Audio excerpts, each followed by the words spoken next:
Unfortunately, I did not have the opportunity to meet Professor Pipes, nor to speak to him personally.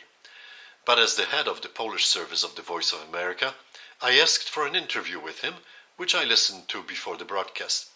I remember that he spoke Polish fluently and that he perfectly analyzed Russian policies.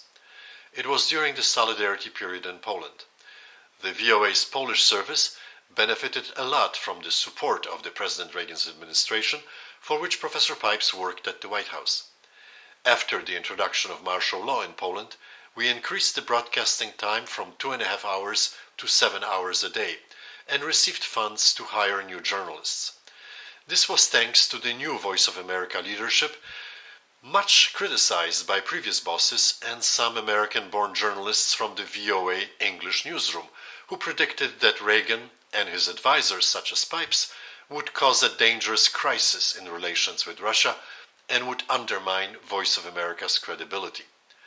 Journalists working in VOA's foreign language services broadcasting to countries under communist rule, however, did not share this opinion and were generally satisfied with the changes.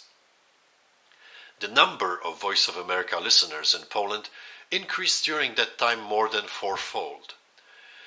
It was also due to Professor Pipes, because I know that in the White House he recommended strongly increasing funding for Radio Free Europe, Radio Liberty and the Voice of America.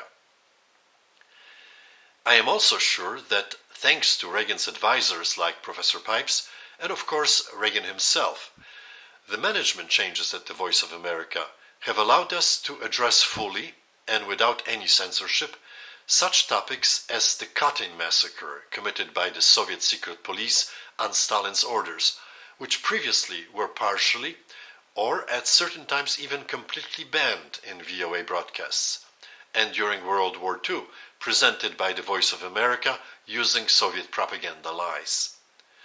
Professor Pipes knew Russia, and thanks to him, President Reagan shaped the US position in relation to the Kremlin and the government of the People's Republic of Poland.